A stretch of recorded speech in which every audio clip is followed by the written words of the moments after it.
Agustín, la charla de hoy se llama Precios internacionales de commodities y la gestión de riesgo en el marco del proceso de financiarización.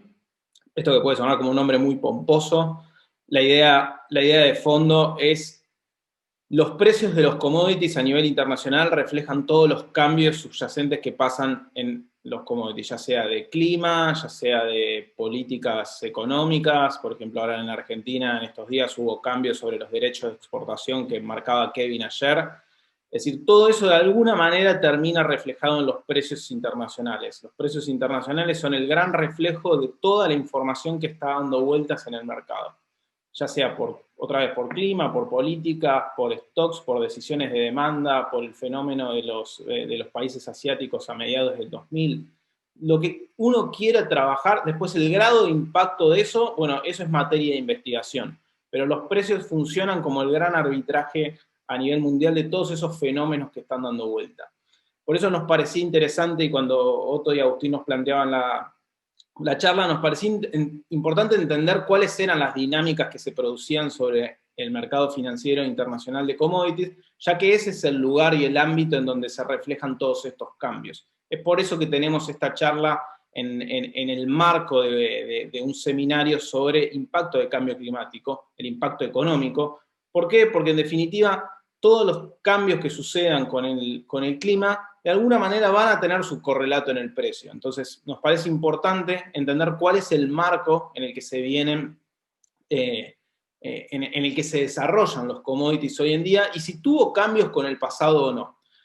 Como vamos a ver, la respuesta obviamente sí, hay cambios, después dependerá del grado y la magnitud de cada uno de ellos, pero un poco la idea entonces de la charla hoy es documentar esos cambios, ver qué pasa con esos cambios y poner alguna muy primera medida de riesgo para evaluar la sensibilidad del cambio de precios ante shocks internacionales financieros, tanto de la soja como del maíz. Eso es un poquito el resumen de la charla. Acá, después, en la presentación, para el que se la quiera bajar, está la ruta de los artículos que hemos publicado sobre el tema. No voy a parar mucho ahora sobre eso, pero para el que quiera, después la presentación va a estar a disposición y tiene acá todo el recorrido académico que hemos ido realizando con el doctor Thomas también, en los distintos artículos para el que quiera trabajar. Entonces, ¿cómo comenzó un poco todo este trabajo de entender qué había pasado en los mercados internacionales de commodities? Cuando yo trabajaba asesorando empresas agrícolas, y sobre todo cuando trabajaba con gente un poco de mayor edad, que ya había pasado gran parte de su vida operando en los mercados, y también, básicamente sembrando y vendiendo su producción año a año. El trabajo agrícola es un trabajo que se renueva año a año. El productor tiene que sembrar y cosechar y vender, y ese ciclo empieza todos los años nuevamente. Entonces, hay gente que tiene muchísima experiencia en eso. Entonces, cuando hablábamos, yo empecé a escuchar ciertas frases repetidas que se me quedaron mucho y fueron algunas de las frases disparadoras de la investigación.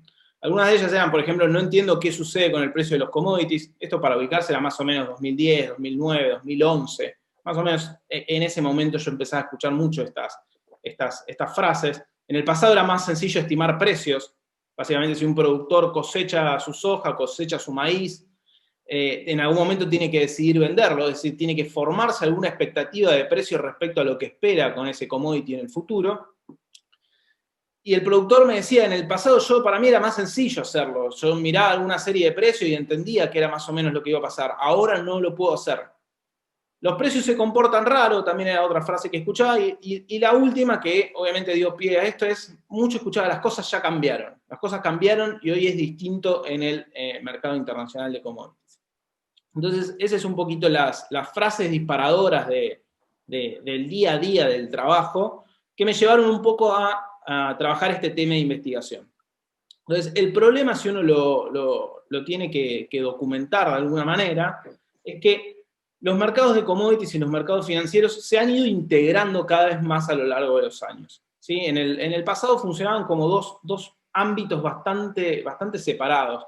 Los mercados de commodities, digamos, entre los 80 y los 90, eran ámbitos en donde básicamente productores y compradores y algún especulador tenía motivo de proveer liquidez al mercado, transaban sus futuros y sus precios ahí. ¿Sí? El mercado de futuros de commodities, uno puede hoy ya cerrar el precio de su producción de soja, maíz a tantos meses, de manera de asegurarse parte del precio de la producción, y funcionaba de esa manera.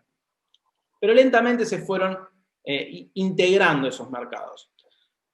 Nosotros estamos en Argentina, en donde los bienes primarios tienen un peso importante en la canasta de exportación. No voy a parar mucho sobre esto porque ya lo estuvieron discutiendo y trabajando ayer, pero es muy lógico y muy natural para países latinoamericanos trabajar con la investigación empírica de lo que pasa con los bienes primarios, porque tienen muchísimo peso macroeconómico. Y después hay un hecho estilizado que se vio, que fue al principio de este milenio.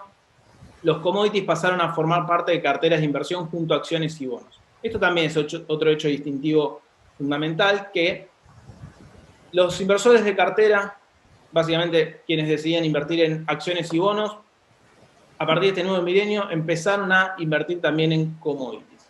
Commodities me refiero a soja, trigo, maíz, alimento. Alimento o energéticos, por supuesto, ¿no? Hay toda otra gama de commodities, pero el foco de esta investigación es sobre bienes más que nada relacionados a alimentos.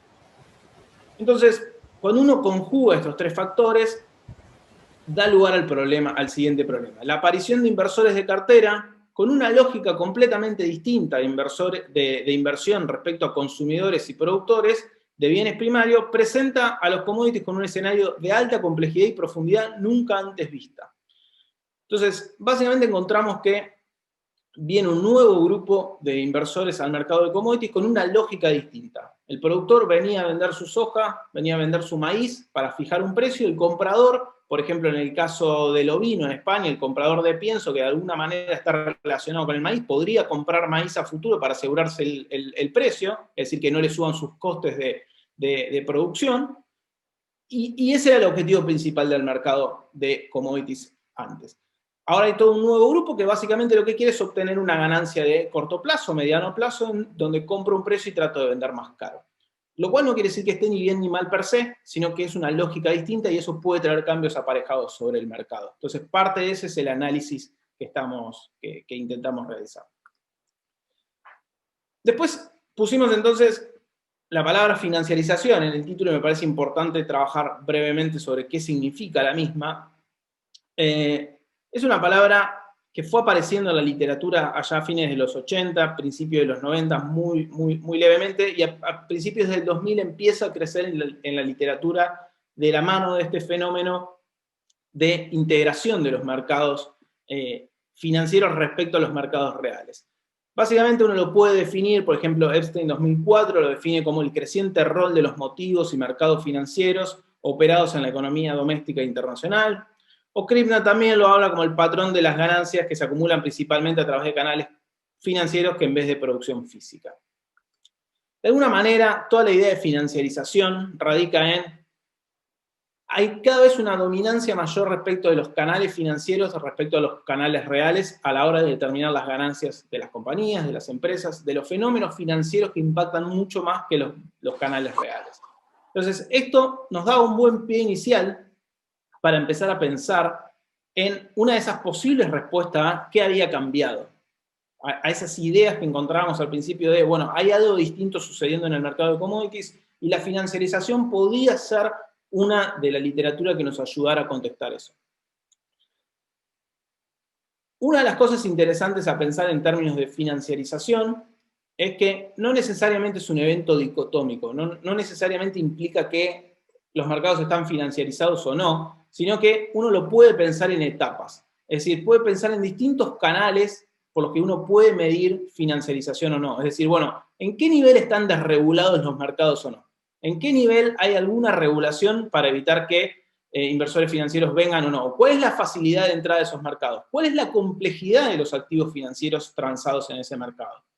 ¿Cuáles son las políticas públicas si refuerzan o no la financiarización? ¿Hay alguna expansión de la financiarización a través del consumo? ¿Cuál es la escala de los mercados financieros? Es decir, hay un montón de aristas por las que uno puede trabajar el fenómeno. Esto no es foco hoy de la presentación, pero sí lo quería dejar planteado porque no necesariamente es un evento dicotómico, no necesariamente hay que decir si los activos están financiarizados o no, sino que hay distintos canales y distintos grados que permiten distintas aristas de análisis y me parece que es relevante para seguir el fenómeno para adelante. Entonces, la financiarización, cuando uno la piensa en términos de etapas, le permite analizar mucho mejor el proceso. Por ejemplo, luego de la crisis del 30, el cierre de economías de 1930, el cierre de economías también reduce la financiarización. ¿Por qué? Porque baja las barreras, la exposición a ciertos shocks internacionales. De la misma manera que la liberalización económica de los 70 incrementa el grado de financiarización porque abre la economía y implica que la economía o los activos estén más expuestos a shocks externos. Otra vez, no necesariamente está bien o mal, sino que simplemente es una caracterización de la financiarización en términos de procesos, que necesariamente implica pensarlo como algo mucho más complejo que los activos están financiarizados, sí o no. ¿Cuál es la definición que me gusta a mí aplicada a commodities? Esto uno puede pensarlo, recién lo decíamos, financiarización en términos de ganancias, mayor peso de procesos financieros que sobre los reales. Todo eso puede aplicarlo a todas las actividades. Acá el foco de esta charla es sobre commodities. Entonces, si uno focaliza la definición que llegamos luego de trabajar bastante con el doctor Tomás, la que a mí me gusta para commodities, para bienes agrícolas, es aquella que dice el proceso por el cual los futuros de commodities, a través de instrumentos como los ETF o swaps en mercados de OTC, se han convertido en un activo habitualmente operado por todo tipo de inversores, al igual que bonos y acciones. Es decir, financiarización en términos de commodities implica que hoy en día uno puede agarrar su computadora y comprar de la misma manera que compra acciones de Apple, acciones de Coca-Cola, acciones de cualquier tipo de compañía, puede comprar acciones, entre comillas, de soja, maíz, trigo, leche en polvo, quesos, cualquier cosa que tenga mercado de futuros, uno lo puede incorporar a su cartera al lado de bonos y acciones, a pesar de que no tenga nada que ver con ese mercado. Lo cual, otra vez, no quiere decir que esté ni bien ni mal, quiere decir que es un hecho estilizado. Entonces, hay un nuevo flujo en el mercado y ese proceso hace que es lo que nosotros definimos como financiarización de commodities. Y para que esto se haya dado, en particular en el mercado de commodities, se tienen que haber dado ciertos factores institucionales y tienen que haber aparecido algunos productos financieros novedosos para que eso pase, que son justamente los ETF y los swaps, que vamos a hablar brevemente ahora. Y esos dos factores se retroalimentan entre sí. Dicha retroalimentación es lo que permite, entonces, que este proceso tome mayor rapidez y preponderancia. Entonces, ¿qué son los ETF? Brevemente, los ETF para aquellos que no están en el mercado financiero. Los ETF es una canasta de inversión que cotiza en el mercado. Básicamente, uno puede armar una canasta en donde tiene adentro soja, maíz, trigo, lo que sea, y permite que cualquier inversor lo compre de manera tal de que, al igual que una acción. ¿Por qué? Porque los commodities tienen una característica distintiva respecto a las acciones, es que operan en mercados de futuros. ¿Sí? El subyacente es un bien real que tiene por característica la propia expiración del bien. ¿Qué quiero decir con esto? El commodity está destinado en algún momento a consumirse y a extinguirse per se. En cambio, las acciones, uno cada vez que compra una acción está comprando una parte de la compañía, en principio para siempre o hasta que decida venderla. La acción de una compañía no tiene per se la propia extinción de la compañía y eso es una diferencia fundamental respecto a los commodities porque los futuros de commodities sí tienen una fecha de expiración y una fecha de vencimiento. Entonces, esa fecha de vencimiento asociada dificultaba mucho a los inversores de cartera trabajar con futuros de commodities. ¿Por qué? Porque en algún momento se expiraban y uno tenía que tomar alguna decisión con eso, comprar nuevos, venderlos. Implicaban muchísimas cosas dando vuelta respecto a eso. Y además, por sobre todo, los mercados de futuros son mercados de promesas. Uno se compromete en el futuro a comprar tanto o a vender a tal precio, y para eso tiene que poner una garantía, porque justamente está haciendo una promesa. Entonces, dificultaba muchísimo la aparición de jugadores de cartera, de inversores que tenían una lógica de comprar barato y vender más caro. cambio, los ETF venían a solucionar ese problema. Alguien se ocupaba de todo ese proceso y ponía a disposición de los inversores, como si fuera una acción, acciones de soja, trigo, maíz y lo que sea. Entonces, ahora uno solamente tenía que pagar el valor nocional, el valor entero de esa acción, y ya era dueño de soja, trigo y maíz sin tener que hacer absolutamente más nada, de no ocuparme de nada, lo que viene subyacentemente con eso, alguien lo está haciendo por mí. Entonces, ahora era fácil. Ahora era fácil comprar acciones de Coca-Cola, acciones de Apple o acciones de soja. Entonces, para que eso pueda suceder, tuvieron que aparecer justamente estos ETF. Esto es lo que ya estuvimos hablando. Pero para que estos ETF tuvieran lugar, tenían que estar automatizados de alguna manera. En el pasado, acá puse una foto de cómo, esa es una foto específica de la Bolsa de Chicago, que es donde se transan los commodities a nivel internacional. La de la izquierda, obviamente, es cómo lucía en los 80 y en los 90 el piso de operaciones de Chicago. Cualquier imagen que uno ha visto en cualquier película que relacione de alguna manera a la bolsa luce un poco como eso. Pero la verdad es que la forma en que las operaciones se acordaban físicamente en el piso a través de la negociación entre dos brokers, que a través de los colores de las camperas indicaban de qué casa de negociación eran y todo lo que sucedía ahí, no permitía justamente que esos ETF o esos activos pudieran estar cotizando fuertemente en los mercados. Es decir, tenía que haber algún cambio institucional para que dé lugar a esos activos financieros nuevos, para que los commodities puedan estar disponibles a todos los inversores. Y el cambio fundamental es la aparición del trading electrónico, más o menos, otra vez, fines de los 90, principios de los 2000. Este es uno de los cambios que hablábamos al principio en la investigación. Aparece el trading electrónico. Hoy la Bolsa de Operaciones de Chicago, la más que centenaria, la Bolsa de Chicago se fundó en el año 1854, y en el 2016 cierra su piso de operaciones para solamente estar haciendo operaciones 100% electrónicas. Hoy luce de esta manera. Es decir, entonces, para que los ETF puedan suceder, tuvo que haber dado lugar este cambio en el mercado de commodities. Como vemos en este gráfico, hoy en día las operaciones de commodities son 100% electrónicas. Durante muchos años, durante toda la década del 2000, el sistema fue dual. ¿Por qué? Porque la bolsa tenía un sistema en donde los propios brokers que estaban ahí, es decir, estas personas que estaban acá, estas personas eran los propios dueños, y veían en el trading electrónico una amenaza a su trabajo. No querían dar lugar al trading electrónico, porque sentían que esto iba en detrimento de su trabajo. Entonces, durante muchos años funcionó un sistema dual, en donde si uno quería podía llamar al broker en el piso o podía colocar una orden en el mercado electrónico, y funcionaban casi como dos mercados separados. ¿Qué pasó? Obviamente, este gráfico nos cuenta la historia completa. El mercado rojo fue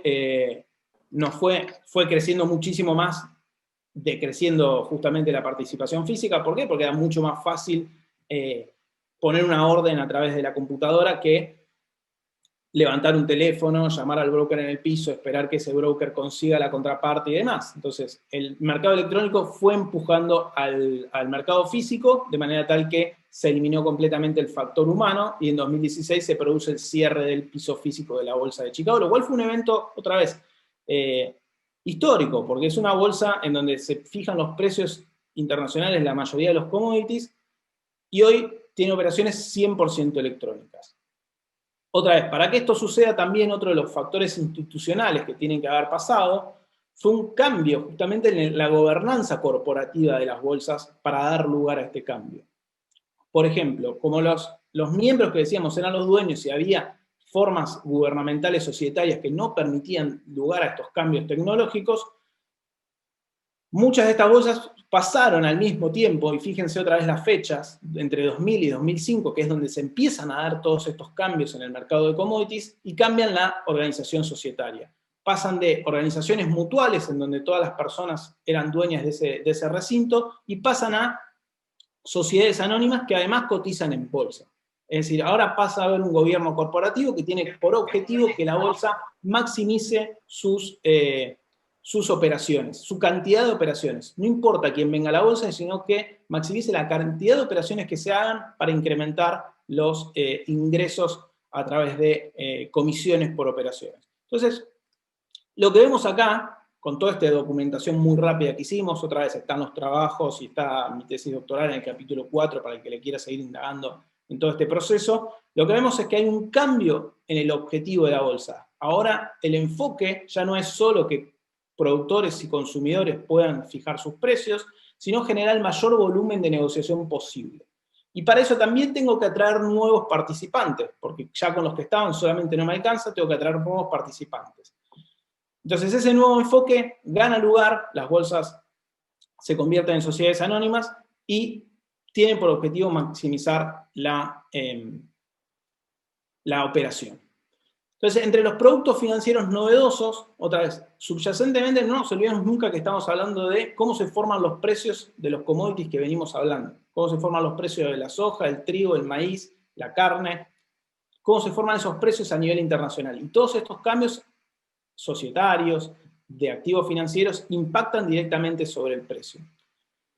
Entonces, tuvo lugar en primera medida el trading electrónico, que está muy relacionado con el trading algorítmico de alguna manera, para que pueda tener lugar el trading algoritmo, es decir, que uno automáticamente pueda crear un algoritmo de compra y venta.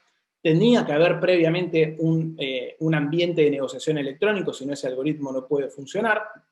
Y hoy en día, lo último de los últimos 10 años, ¿sí? No me refiero a los últimos del último año, pero el fenómeno de los últimos 10, 15 años en el mercado de commodities es el trading de alta frecuencia, que son básicamente sistemas de trading algoritmo que buscan explotar diferencias mínimas y muy rápidas en distintos mercados del mismo producto. Por ejemplo, en dos bolsas en Estados Unidos, la soja está cotizando, por ejemplo en Chicago y en Nueva York, y si es el mismo producto, la literatura económica nos marca que no debería haber un desarbitraje de precio, más allá del lugar de entrega.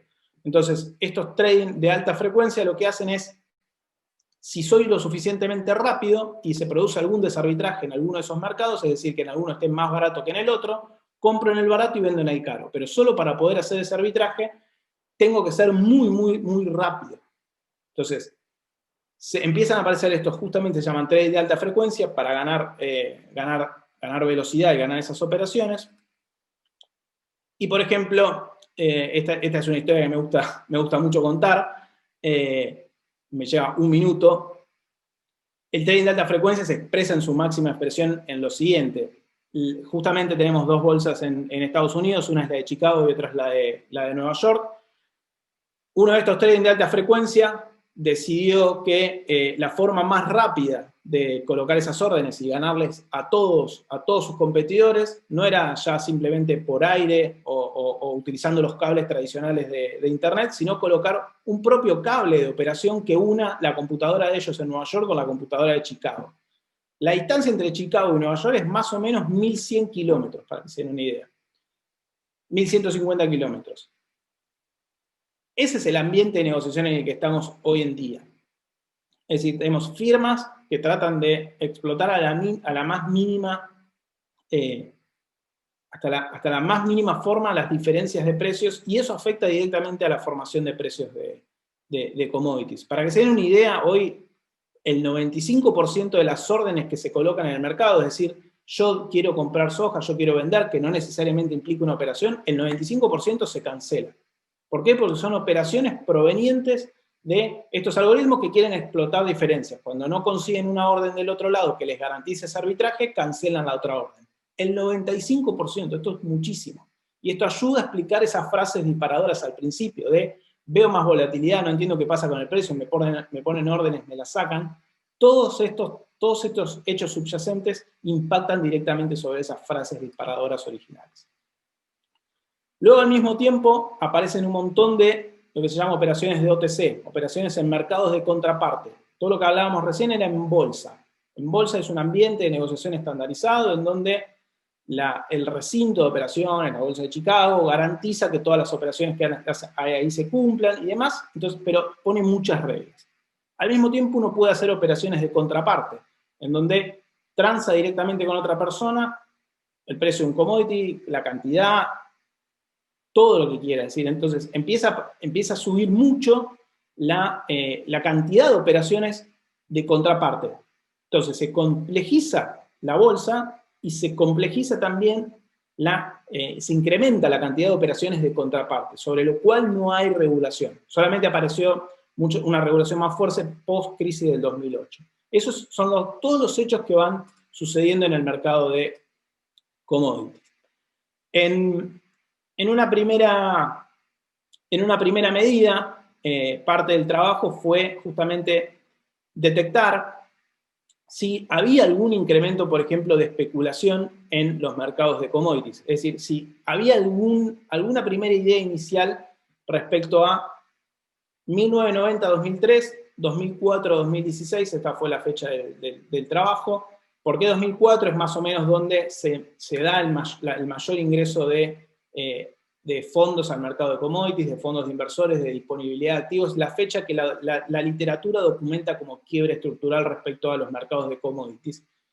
Entonces, queríamos ver si 1990-2003, respecto a 2004-2016, se había incrementado la especulación sobre el mercado, de manera tal de que tengamos más argumentos para seguir desarrollando el trabajo. Y eso lo podemos observar con distintas métricas.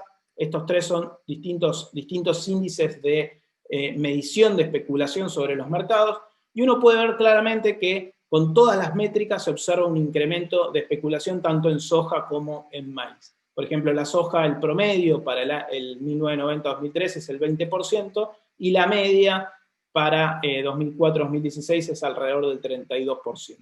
Lo mismo se observa en maíz, y lo mismo lo puedo ver con distintas métricas, por lo cual es consistente con la idea de un aumento de especulación sobre el mercado de commodities. Bueno, toda esa es la explicación de lo que venía pasando contextualmente en el mercado. Entonces la pregunta era, ¿qué sabíamos respecto al mercado de commodities? Lo que la literatura económica sabía es cuáles son los factores que impactan sobre el precio de los commodities. Sabemos que la tasa de interés impacta, ¿sí? A mayor tasa de interés, mayor disposición a vender el precio hoy para colocar esos fondos a tasa, es decir, a mayor tasa, menor precio, a menor tasa, mayor precio. Esa es un poco la idea. Si sube la tasa de interés, a mí me conviene vender mi commodity para colocar ese excedente en esa tasa de interés, tengo más incentivo a vender hoy. Si baja la tasa, todo lo contrario, tengo más incentivo a quedarme en mi commodity. La moneda de cotización, el dólar, esto no es tan importante para la presentación de hoy, y también obviamente la cantidad de producto que hay. Acá yo lo resumí en stocks, es decir, cuál es la cantidad de producto de ese commodity que hay a nivel global. Si hay mucho stock de soja a nivel global, los precios tienden a ser menores. Si hay poco stock de soja, los precios tienden a ser mayores, y así sucesivamente. Básicamente oferta y demanda simple. Y por el lado de la financiarización, lo que sabíamos. La literatura documenta un cambio estructural en el 2004. Sabemos que también los precios de las acciones y los commodities empiezan a correlacionar, es decir, se parecen mucho más.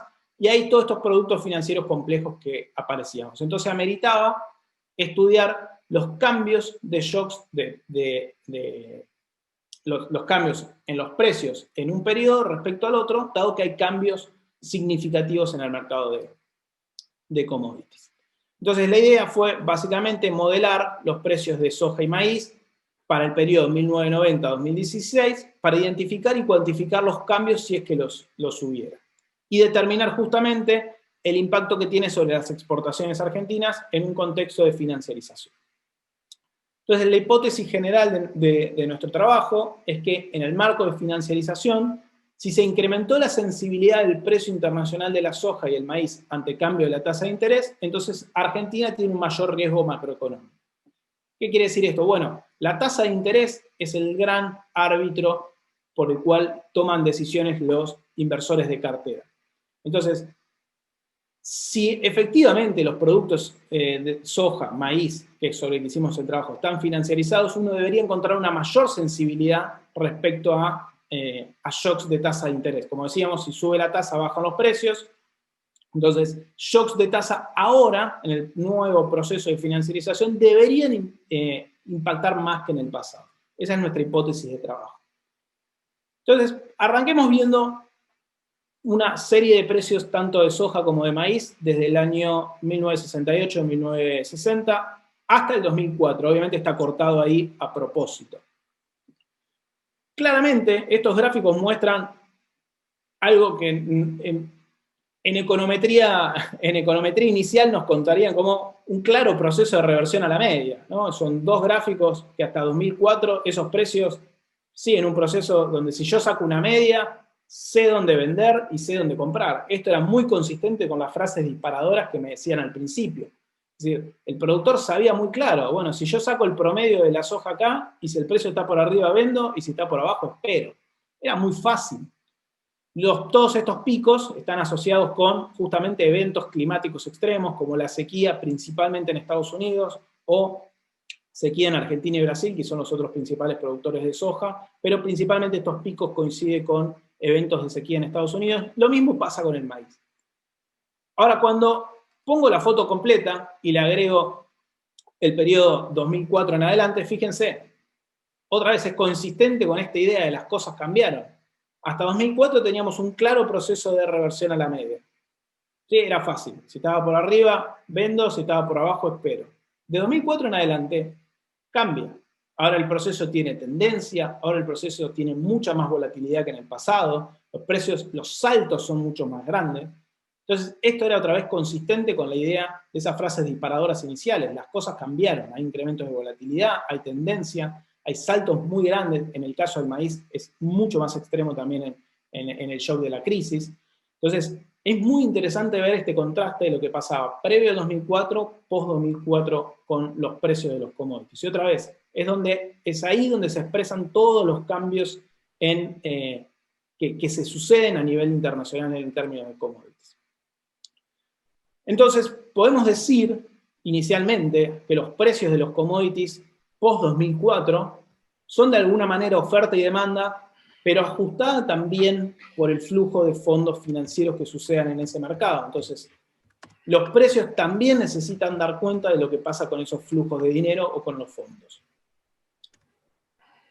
Esto no es tan importante. El modelo es un modelo econométrico de vectores autorregresivos que básicamente nos permite dar cuenta de cuál es la respuesta de cada una de las variables en las que modelizamos, tanto el precio de la soja como el maíz, para dar cuenta qué pasa cuando muevo o choqueo solamente una de esas variables. Por ejemplo, el precio de la soja está explicada por el precio de la soja en el pasado, es decir, es un proceso que tiene memoria.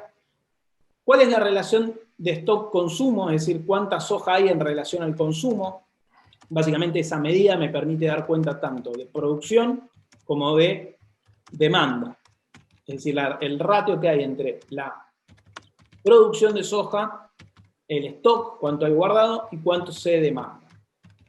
Por otro lado, la tasa de interés, que era nuestro objetivo de análisis, y finalmente la controlamos por el dólar. ¿Por qué me interesan los stocks? ¿Por qué? Porque la respuesta de precio debería ser muy parecida previo a la financiarización y después. Es decir, cuánto reacciona la soja, el maíz, ante cambios en la cantidad o en la demanda, debería ser muy similar en los dos procesos. Pero en la tasa de interés, debería ser mayor la respuesta si es que nuestra hipótesis es correcta. Acá están todas las ecuaciones para que después quiera verlo, entonces vamos principalmente a los resultados del modelo. Si yo choqueo el precio internacional de la tasa de interés, es decir, le digo al modelo, bueno, subí la tasa de interés, ¿qué debería encontrarme? Que en el pasado la respuesta no era muy... la respuesta de precio era relativamente baja. Me encuentro consistente con la teoría de una baja inicial, luego sube, es decir, la memoria de ese shock es muy corta, por lo cual puedo decir que en 1990-2003 cambios en la tasa de interés impactaban relativamente poco en el precio de la soja. Ahora, si hago ese mismo shock 2004-2016, el precio de la soja se desploma, cae mucho, es decir, es consistente con la teoría, pero se amplifica muchísimo más el efecto. Y esto es claramente asignable con la financiarización.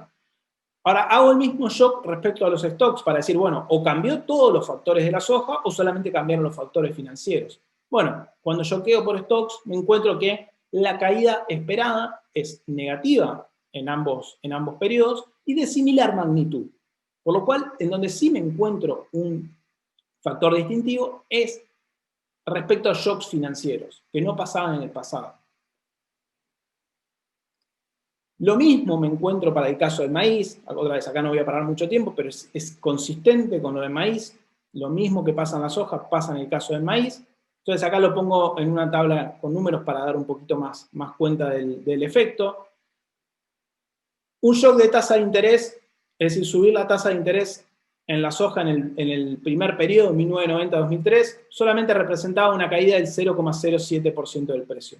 Relativamente nada, casi despreciable. Ahora, ese mismo shock, es decir, subir un cuarto de la tasa de interés 2004-2016, me baja el precio internacional de la soja en casi $7 por tonelada, lo que representa 1,8% del total del precio. Esto es muchísimo. Esto es muchísimo y es un cambio sustancial respecto al pasado. Fíjense que en stock la diferencia es mínima. No quiere decir que no existe, pero es mínima. Lo mismo pasa con el maíz. Entonces, el impacto que nos interesa desde Argentina y por qué trabajamos esto, es porque, bueno, dada la exposición argentina a commodities en sus exportaciones, ahora una suba en la tasa de interés internacional nos reduce el valor de nuestras exportaciones más o menos en $500 millones, por un efecto que Argentina no controla y por un efecto que no sucedía en el pasado. Y esto mismo pasa para otros países exportadores, este mismo efecto sucede para Brasil, sucede para Perú, sucede para Colombia. La financiarización va para todos porque los precios se determinan en el mercado internacional. Y ese es el mercado que cambió. Esto está cuantificado para Argentina porque es nuestro ámbito de trabajo, pero este mismo efecto puede ser replicable para otras canastas exportadoras. Para que se den una idea, en algunos de los trabajos que estuvieron presentando, una sequía extrema en Argentina representa una pérdida de alrededor de $2.000 millones, más o menos, puede amplificarse o no. Pero entonces podemos saber que un shock de tasa, ahora en un contexto de financiarización, representa más o menos el 25% de un evento extremo climático. Es decir, esa es la magnitud del evento financiero que puede suceder todo el tiempo. Es decir, los shocks de tasa suceden, no solamente lo que decide la Fed, sino propios movimientos de tasa del mercado de bonos americano.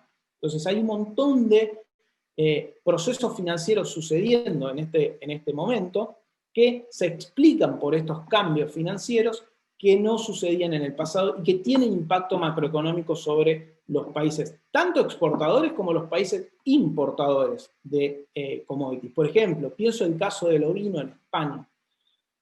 La baja, porque este mismo efecto está generado sobre una suba de la tasa de interés, pero una baja de la tasa de interés también sube los precios de commodities. Entonces, una baja de tasa de interés sube más los precios de commodities que en el pasado y hace la alimentación, tanto humana como de el ovino, por ejemplo, más cara que en el pasado. Entonces, si yo no puedo trasladar ese precio al bien final, se me comprimen los márgenes y me hace mi rentabilidad muchísimo más baja y me hace mucho más difícil la supervivencia en el largo plazo del emprendimiento. ¿Sí? Entonces, el mismo efecto analizado del lado de las exportaciones tiene su correlato del lado de las importaciones y del lado de la demanda. Entonces, es muy interesante este proceso para ir teniendo en cuenta cuál es el ámbito de negociación, cómo se caracteriza y cuál es el proceso por el cual se forman los precios de los commodities y cómo eso impacta en el día a día de las operaciones. Yo llego hasta acá, Agustín, creo que más o menos ahí cubrimos todos, 45 minutos, y si querés, te parece, abrimos algunas preguntas. Sí, muchas gracias, Gonzalo, me ha parecido muy interesante. No sé si hay alguien que quiera preguntar algo. Ayer hablando en la presentación de Otto, salió el tema de cómo afectaba los cambios de precios, la sequía a la evolución de los precios en Brasil o en Argentina y en Estados Unidos, cómo era el comportamiento, era asimétrico. Y quedamos en que quizás hoy tú podías darnos más explicaciones. Era fundamentalmente, parece ser, por el volumen, ¿no? Por el volumen, el tamaño del mercado. Sí, totalmente. Déjame mostrarte un gráfico que yo lo pasé rápido, pero de alguna manera los mercados internacionales responden un poco a la estructura del mercado. Por ejemplo, en soja, los dos principales Los dos principales países en producción son Estados Unidos y Brasil. Luego en tercer lugar Argentina. Entonces, uno podría ver cómo reaccionan los precios respecto a qué cantidad de producción medida como stock. ¿Por qué se mide como stock y no tanto como producción? Porque justamente lo que decíamos, el commodity está producido para extinguirse y para consumirse. Entonces, de alguna manera, lo que le importa al mercado es cuánta soja queda guardada, cuánto maíz, cuánto trigo queda a final de campaña, de manera tal de que si hay un evento extremo climático como la sequía el próximo año, cuánto tengo guardado como seguro. Es decir, cuánto stock se quedó guardado a nivel mundial o en Estados Unidos, de manera tal de que si viene una sequía y se pierde mucha producción, mientras más stock haya guardado, menor va a ser el impacto en el precio. Si tengo poco stock guardado y tengo una sequía, mayor va a ser el impacto en el precio. ¿Por qué? Porque no tengo de dónde sacar, no tengo seguro, no tengo mi stock.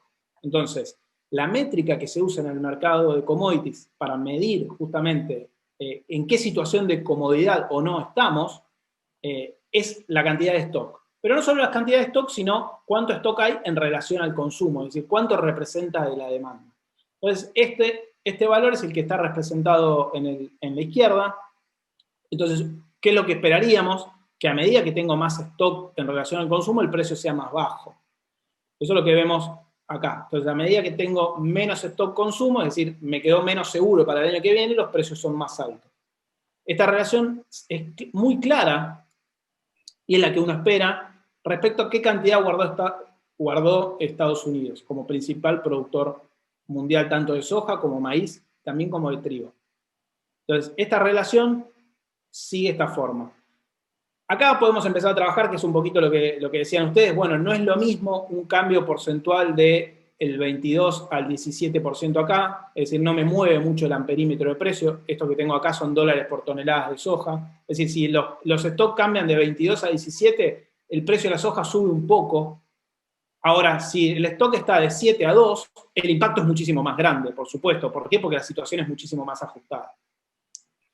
Entonces, el impacto que va a tener en precios un evento extremo como la sequía depende principalmente del lugar donde ocurra y de la situación en stock consumo. Eso es lo que te determina cuán violento va a ser la suba o no en el mercado internacional. Entonces, el impacto que tenga una sequía va a ser dependiente primero de cuál es la situación de stock consumo en Estados Unidos, porque si uno mira directamente ese ratio a nivel mundial, porque uno puede decir, bueno, pará, pero si un problema lo tiene Estados Unidos, puede suplir con soja que haya en Argentina o Brasil. La verdad que uno no se encuentra eso en los números. Haciendo un análisis econométrico más fino es, bueno, de alguna manera el mundo de commodity funciona de esta manera. Y los precios se determinan en Chicago. Si hay algún problema climático, el mundo primero pone los ojos sobre los stocks de Estados Unidos. ¿Por qué? Porque quien es logísticamente quien puede dar respuesta más rápido a la oferta, a la demanda. Si Estados Unidos tiene un problema de stocks, ahí sí es donde se vuelven relevantes los stocks mundiales. Entonces, me parece que es un poco es la lógica que determina cuán fuerte va a ser el impacto de la sequía o no en términos de precios. En términos de impactos locales, claramente la sequía es un problema. Porque ahí puede darse un doble efecto, que es algo que siempre trabajamos con Otto. Si uno tiene una sequía localizada o una sequía incluso moderada, digamos en Argentina, en España, uno esperaría que los precios compensen parte de esa pérdida. Es decir, si baja la producción, en términos abstractos, uno esperaría que los precios suban de manera tal de que la cuenta económica un poco se compense. Lo que estamos viendo acá es que podemos tener sequías localizadas que bajan la producción, pero que no tienen impacto en precio porque tal vez la relación stock-consumo es muy alta. Entonces, lo cual el efecto se vuelve mucho más grave, porque tengo menor producción y los precios no subieron o subieron muy poco. Entonces, tengo menor producción y el precio no me compensa nada económicamente y mi rentabilidad es mucho más baja. Si es que tengo rentabilidad alguna. Entonces, esos son un poquito los factores que yo te diría, Agustín, respecto a lo que sucede en Argentina, Brasil. Esto es lo que uno tendría que mirar para ver cuál es ese impacto. Hoy, para tirar algunos datos un poco más empíricos, hoy la situación de stock consumo en Estados Unidos es bastante holgada. ¿Por qué? Porque el año pasado, por la guerra comercial Estados Unidos-China, China no compró tanto en Estados Unidos, por lo cual el stock era muy alto. Este año, por efecto de la pandemia, sí volvieron muchas de las compras y sí hubo parte del acuerdo de este año fue ir subiendo las compras en Estados Unidos, y vemos que la relación stock-consumo de Estados Unidos está bajando lentamente porque las compras, la demanda es mucho más alta que la producción, es decir, el consumo está bajando el ratio. Entonces, esto explica un poco también por qué fueron subiendo los precios de los commodities en las últimas semanas, ya sea por China y por un poco miedo al clima en los próximos meses, tanto en Estados Unidos como en Argentina, y justamente eso te encuentra en una situación de stock consumo un poquito más baja.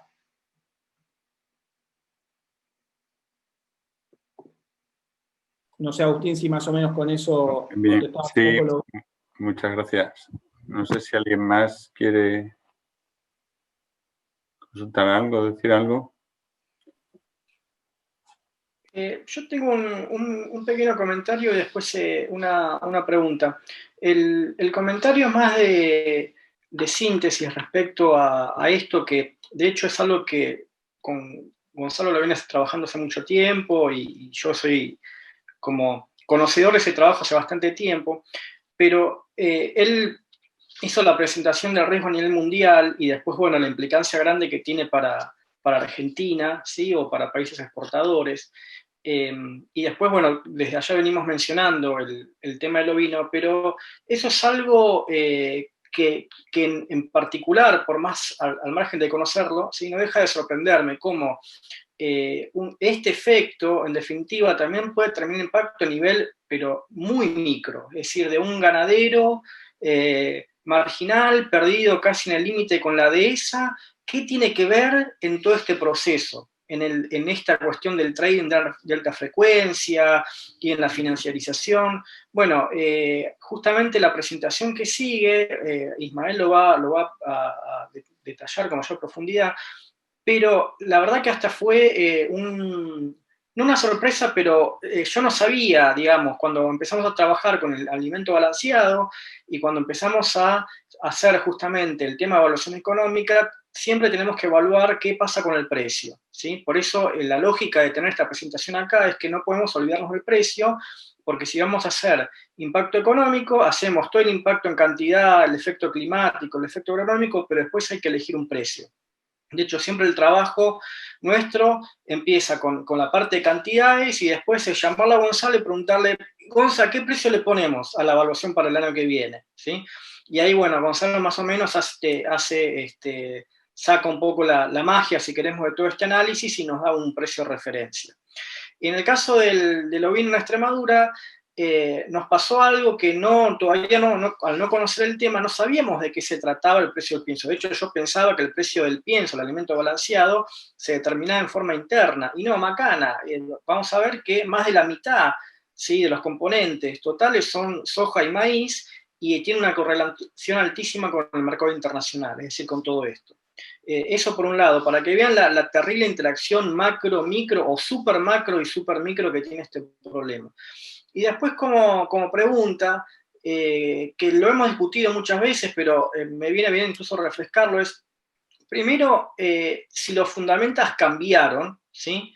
O si los fundamentals siguen siendo los mismos, y el proceso de financiarización lo que genera es una amplificación de los efectos. Esa es una primera pregunta. Y después parecería que en todo este desastre mundial que estamos teniendo, riesgo climático, etcétera, esto agregaría más riesgo todavía, que encima de las cuestiones climáticas tenemos las cuestiones de financiarización, mayor volatilidad.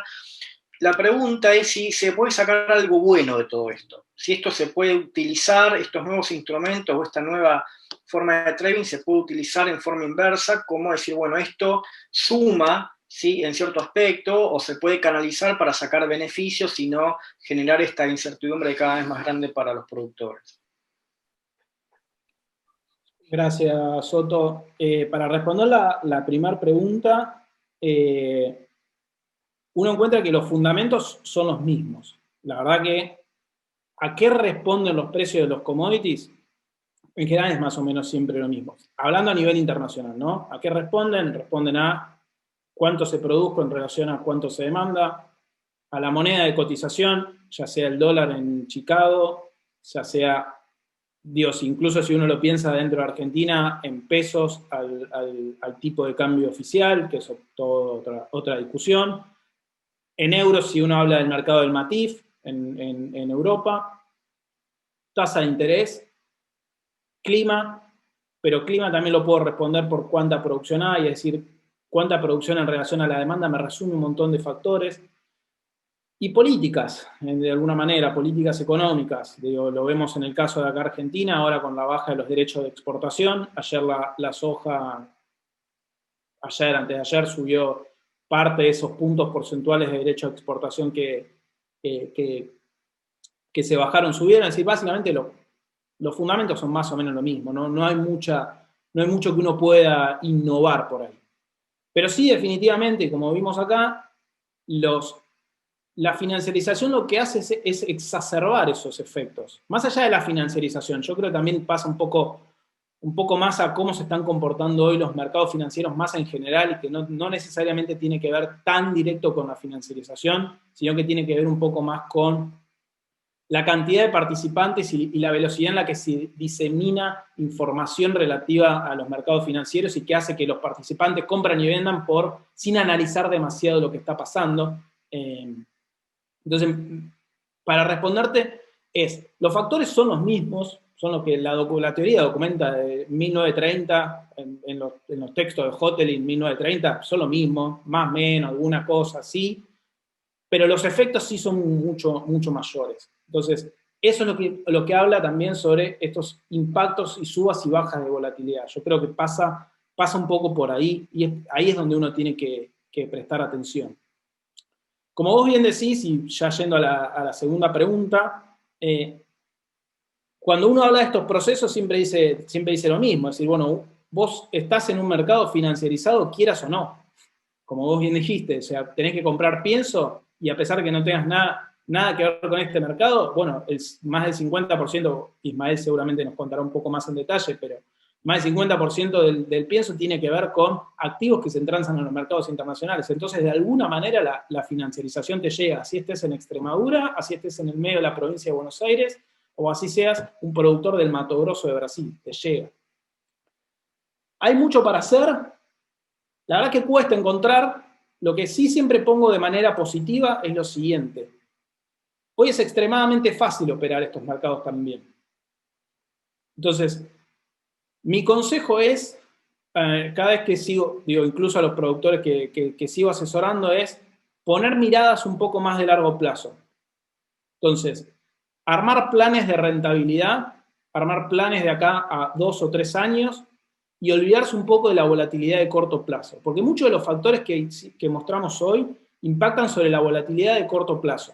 Es decir, trae subas, ventas, bla, bla, bla, pero las tendencias grandes todavía se respetan en los mercados. Entonces, si uno se sienta a planificar 2 o 3 años y es consistente con el plan, y ahí es donde se vuelve mucho más importante toda la teoría sobre cómo uno reacciona ante esos escenarios. Es decir, si uno pone un plan y dice que el precio promedio de su soja, de su maíz, ya sea de compra o de venta, va a ser $300 la tonelada, digamos, por decir algo, es muy difícil no tentarse, no sé, si el precio de la soja por volatilidad va a 350, 360, no tomar decisiones que vayan en contra del plan. Entonces, ahí todo lo que es psicología del inversor, cómo uno se mantiene respecto al plan, y probablemente delegando parte de las decisiones, es decir, el productor encargándose de lo que es productivo, que es de lo que es eficiente, y una parte de la compañía donde no necesariamente tenga que ver con lo productivo, encargándose del plan de largo plazo y dándole lugar a que los resultados, no evaluarlos intraanualmente, es decir, bueno, a los 6 meses a ver cómo me está yendo, porque la volatilidad puede traer efectos que no tengan mucho que ver con las decisiones que vos tomaste, y sí empezar a tener una mirada un poquito más de largo plazo y abstenerse de esos planes. Yo creo que hoy implica un poco más salir del día a día, a pesar de que estos instrumentos te dejen trabajar sobre ese día, y empezar a planificar un poco más en el largo plazo. Y ahí ya tenemos que recurrir a toda la biblioteca de cómo cómo uno sostiene esos planes, cuál es la disciplina que uno tiene, y ya agarrar más la psicología del inversor y no tanto el trading de commodities.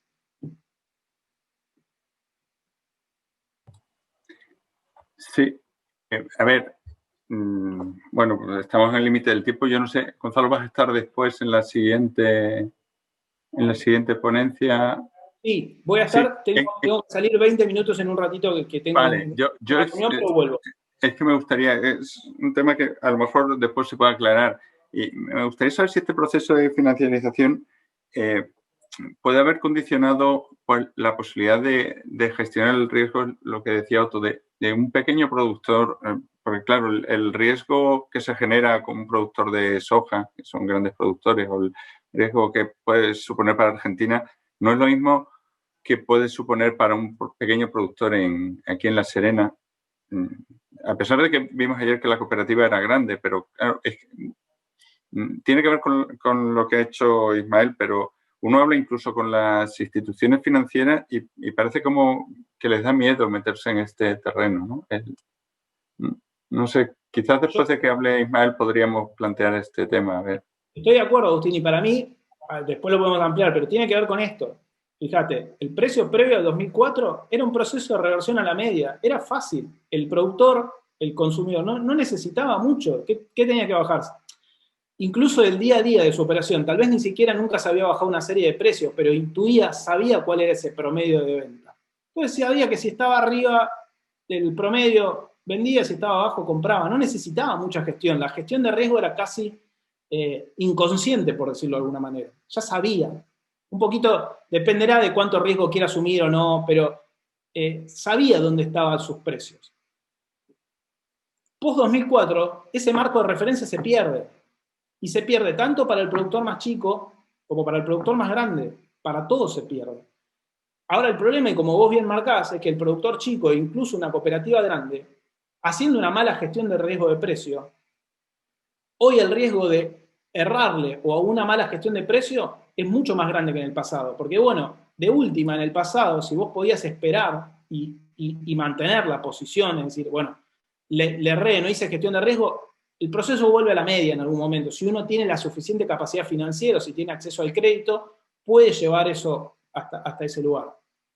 Hoy, la volatilidad y las tendencias que suben y bajan, incluso no solo tendencia alcista, sino tendencia bajista, hace que el ambiente sea mucho más complejo y que los riesgos de quebrar una operación sean mucho más grandes. Y también hace lo que vos estabas marcando, Agustín, que las entidades financieras les dé miedo participar en estos mercados. ¿Por qué? Porque no saben tampoco, porque no saben lo que está pasando, porque la volatilidad también implica para ellos tomar un riesgo. Entonces, en ese marco, creo que es importante todo el trabajo que se está haciendo, porque es un trabajo de documentar qué es lo que pasa en los mercados, identificar, cuantificar lo que ustedes están haciendo también con el impacto, es decir, creo que es un trabajo grupal que se está haciendo que es muy importante y que a la larga debería sí llevar a resultados concretos en gestión de riesgo para el productor chico que le permita subsistir en el largo plazo, y no solo subsistir, concentrarse en lo importante, concentrarse en lo productivo, en producir cada vez más y que eso no se vea condicionado necesariamente a la volatilidad de precios. Pero definitivamente lo podemos seguir trabajando después de la presentación de Ismael, que no quiero robar más tiempo, y como ya ven, puedo estar hablando largo y tendido de esto. Sí, es curioso. Uno espera que el problema o que el miedo le entre al pequeño productor, pero cuando habla de estos temas con una entidad financiera, es curioso que también les da miedo y no quieren pasar más allá de apoyarte en el estudio teórico. Dicen, más allá no voy a ir. Tal cual. Bueno, no sé si alguien más quiere decir algo, o si no, ya digo que es la hora de que aquí en España tenemos que cortar. Si nadie quiere decir nada, pues dentro de una hora volvemos a conectar, ¿vale?